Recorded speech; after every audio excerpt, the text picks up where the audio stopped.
Just when I thought coffee culture has peaked, the internet serves me this. This is madness right now.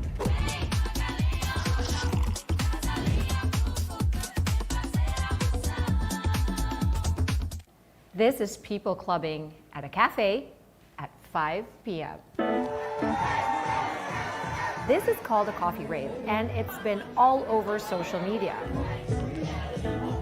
So of course, my team decided I had to go.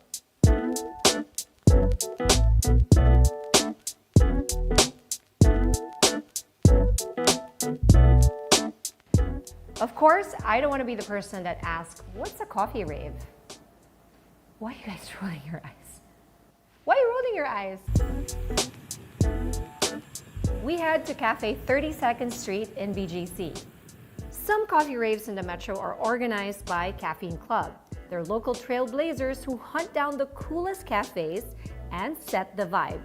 They're basically your hype crew, powered entirely by caffeine.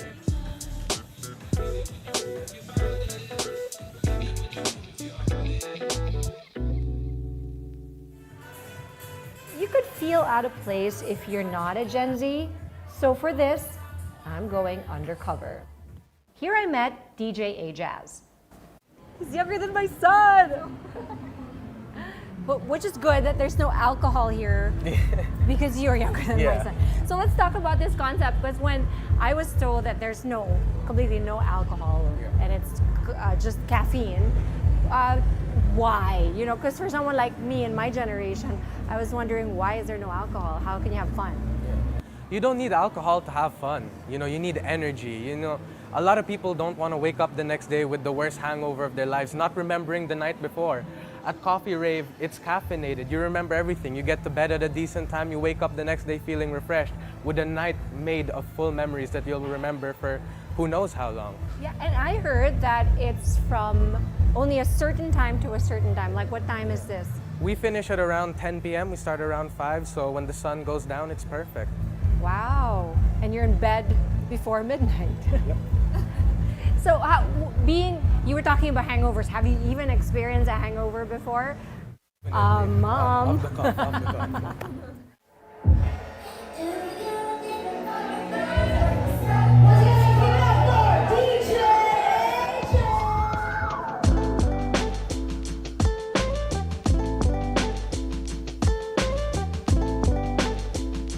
What is this concept that you're like, I don't want to have that?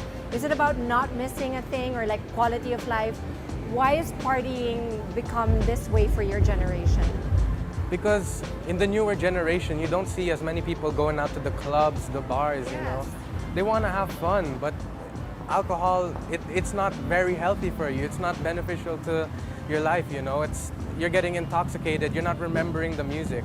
When they come here, they get drunk off the music, not for the music. Wow, I like that. I like that. I hope my son thinks this way as well.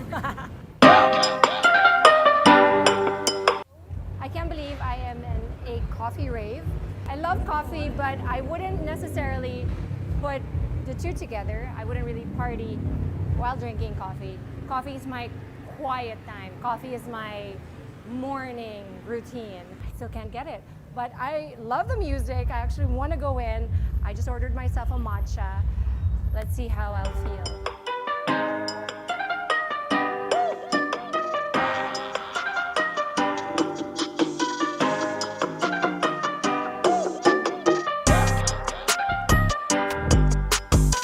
As the night went on, the crowd trickled in.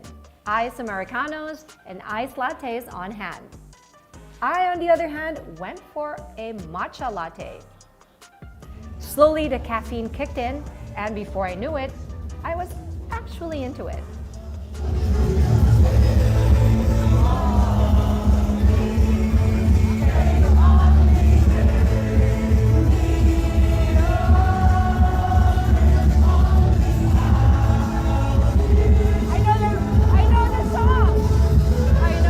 Started to feel it. I was singing along for the first few songs. And for a minute, I thought, okay, I get it. I'm liking this. I know this song. Classics.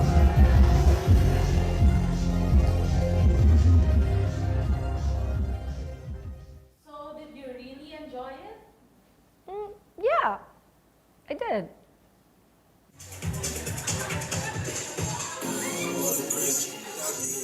Okay, you caught me, but maybe it's not for my generation, but I really enjoyed watching the kids go at it.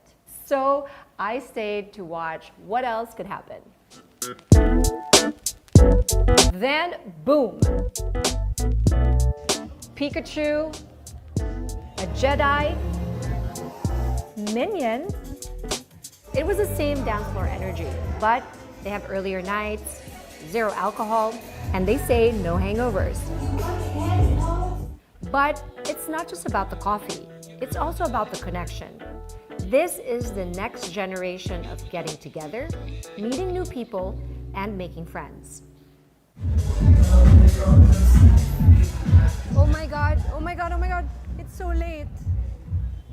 8:16. 8:16 was record-breaking for me because I still was able to go to the supermarket and then be at home and be in bed by 10. This is the new way of partying. I'm in it.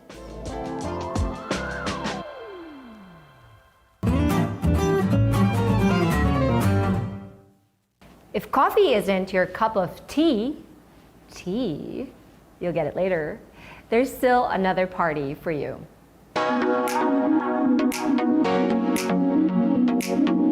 In this corner of the sober party scene, the soundtrack is chill. The teas are never empty, and the guest list is full of new friends waiting to happen. Welcome to Bar Flora's Spring Tea Party.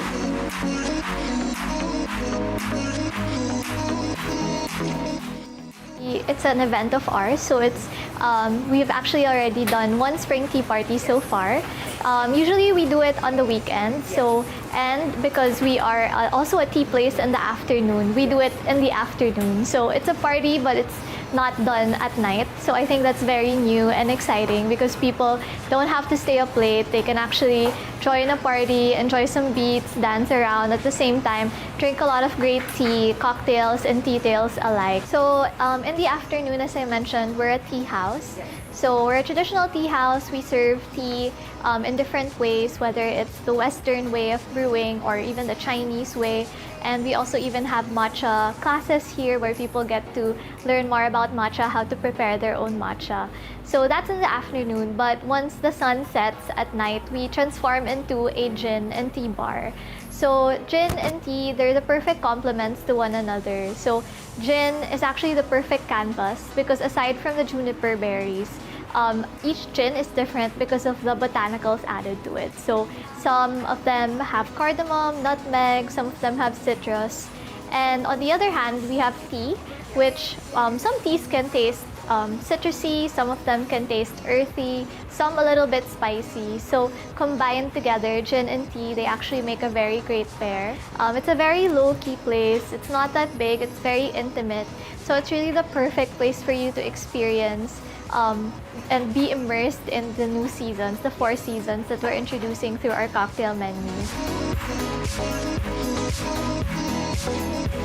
Some call it an afternoon tea rave. It's intimate, then it's lively.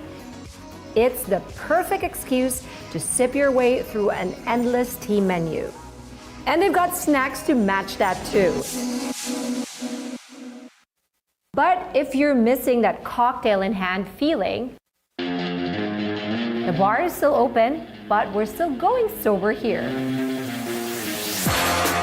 Every drink here is tea-based, and you still get the flavor complexity minus the buzz. So basically what we do is we incorporate tea also, not just in our alcoholic drinks, but also for the non-alcoholic beverages. So they could also enjoy it, not just its tea form, but also incorporated in drink. You really need to know your tea. So it's not just put hot water. No, it's not. Yeah, no, it's not. It has brewing parameters, so it's really up to you how will you able to bring those nuanced flavor from the tea. So that's a little bit challenge for us since some of the teas are very nuanced. So you really have to find an component that would actually hit or break the tea itself. Basically, if you drink a lot of tea, you can a little bit lightheaded.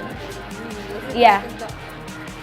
Not much into like effect of alcohol drink, but you're gonna feel a little bit lightheaded.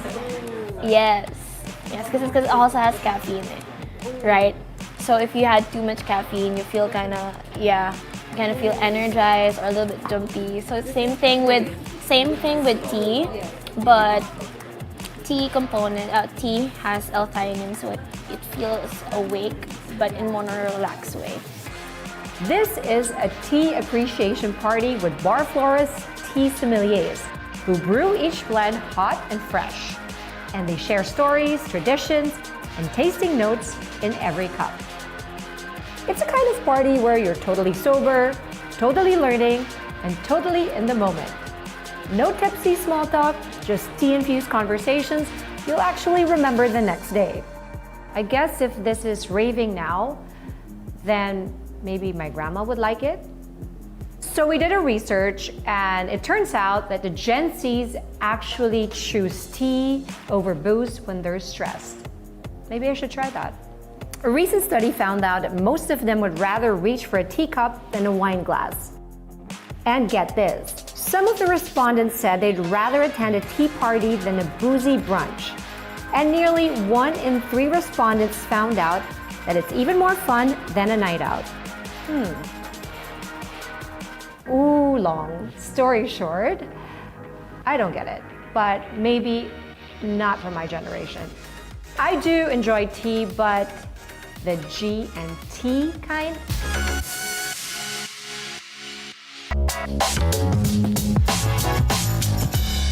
Raise your hand. Who needs alcohol to have fun? I didn't say that. The Gen Zs did.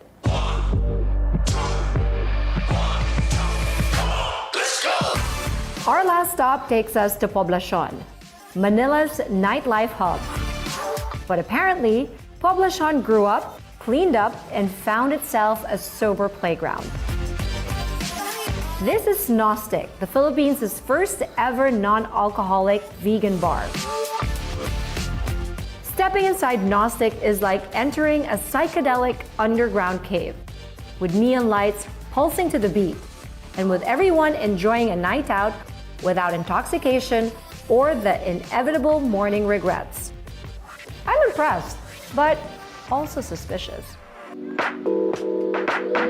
With Gnostic, we had the idea of there's something lacking in Cosmic that we wanted to put in a different concept wherein people can enjoy partying but without the alcohol. And apparently it's a global phenomenon that more people, even the Gen Z, millennials and above, it's no longer about as you age you drink less alcohol. It's really a more welcoming lifestyle because you can actually have fun without alcohol with your friends, diba? So that really gave us a window of opportunity in the Philippines to start the first ever sober bar in the country, and it had to be in Poblacion just because this is the place to be if you want to go out party and you don't want to associate with drinking alcohol. And this is already a concept that's so widely accepted in a lot of Western countries.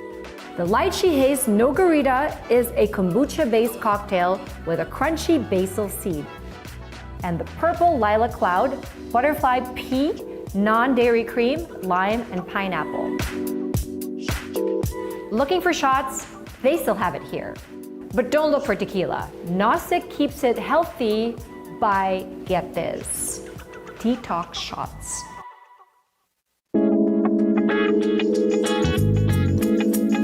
Bottoms up for their sinigang caustic shots and tinola tonic shots, designed to kickstart your body, not your hangover.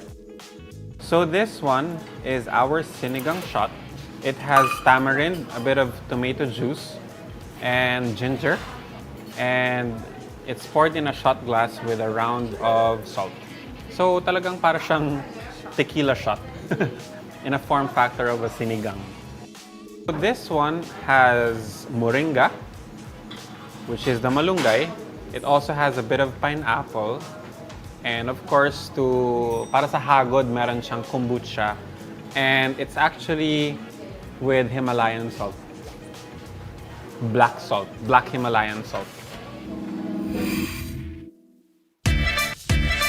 Of course, course, these vegan drinks won't be completed without vegan pulutan.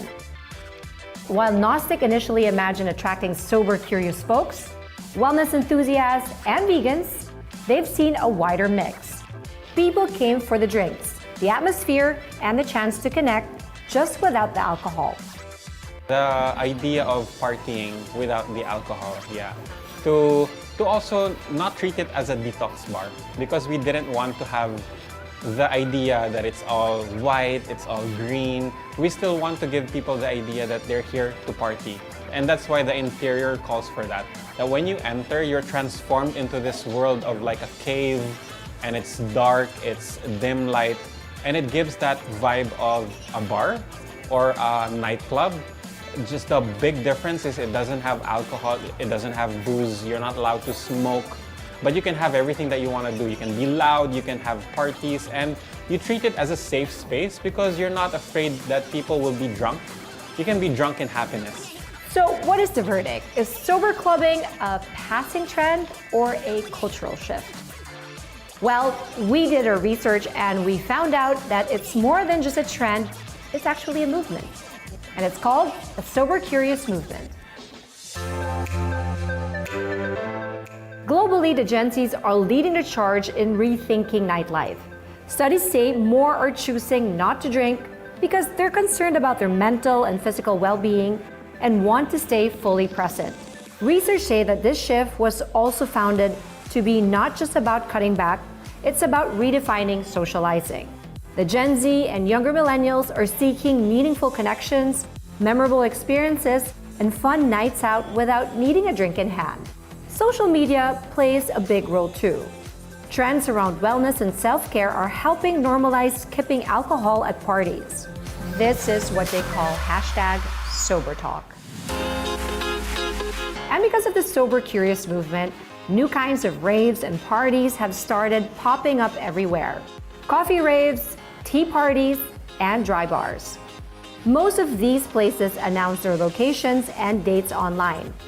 So if you're curious, it's easy to find an event and see what the buzz is all about. I learned that being sober curious doesn't mean you have to quit booze altogether. It's about asking, do I really want this drink, or is it just a habit? Or are you alcoholic? Well, you can try it. Try swapping Prosecco for espresso, cocktails for tea-infused mocktails, and tequila shots for sinigang shots. And see how you feel without the hangover. This is not a rule, it's an experiment. Here in the Lifestyle Lab, when my team challenges me, I take it seriously.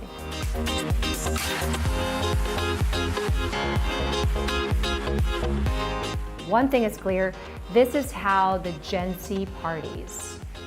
I may not get it, but I respect it and I also appreciate it. As for me, I'll stay on for maybe 3 songs and then I'll hop on to a bar and have my favorite drink.